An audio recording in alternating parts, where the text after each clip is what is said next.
சென்னை சைதாப்பேட்டை ரயில் நிலையத்தில் பெண் ஒருவர் சடலமாக கண்டெடுக்கப்பட்டுள்ளார்.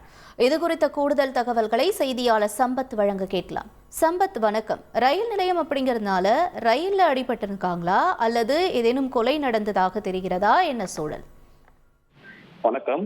சென்னை சைதாப்பேட்டை ரயில் நிலையத்தில் 65 வயது மதிக்கத்தக்க பெண் ஒருவர் உயிரிழந்த நிலையில் சடலமாக கிடந்துள்ளார்.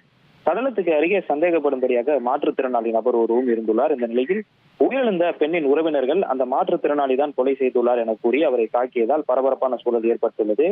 இந்த தாக்குதலில் அந்த நபருக்கு தலை மற்றும் முதுகில் காயம் ஏற்பட்டு முதலுதவி சிகிச்சைக்காக மருத்துவமனைக்கு கொண்டு செல்லப்பட்டுள்ளார். இந்த நிலையில் அங்கிருந்த பொதுமக்கள் இந்த சம்பவம் தொடர்பாக காவல் நிலையத்துக்கு தகவல் தெரிவித்துள்ளனர்.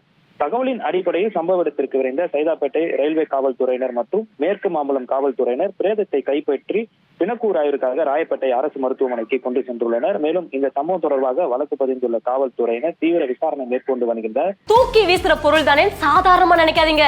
இங்க ஒருத்தர் பாக்குத்தட்டு தயாரிச்சு மாசம் 3 லட்சம் ரூபாய் சம்பாதிக்கிறார். எப்படின்னு தெரிஞ்சுக்க ஃப்ரீடம் ஆப்பை டவுன்லோட் பண்ணுங்க. காவல்துறையினர் நடத்திய முதற்கட்ட விசாரணையில் உயிரிழந்த பெண்ணின் வயது 65 வயதாகும். அவரின் பெயர் லட்சுமி என்பதும் ரயில்களில் யாசகம் பெற்று ரயில் நிலையங்களில் தங்கி வந்ததாகவும் கூறப்படுகிறது.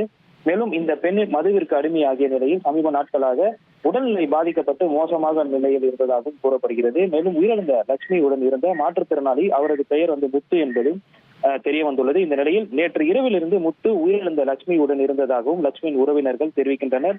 மேலும் லட்சுமியிடம் முத்து நேற்று இரவில் இருந்து பணம் கேட்டதாகவும் பணம் தர மறுத்ததால் லட்சுமியை அவர் கொலை செய்திருக்கலாம் என லட்சுமியின் உறவினர்கள் தெரிவிக்கின்றனர். எனவே பணத்திற்காக அவர் கொலை செய்யப்பட்டாரா அல்லது உடல்நிலை பாதிக்கப்பட்டு உயிரிழந்தாரா என்ற கோணத்திலும் காவல்துறையினர் விசாரணை மேற்கொண்டு வருகின்றனர்.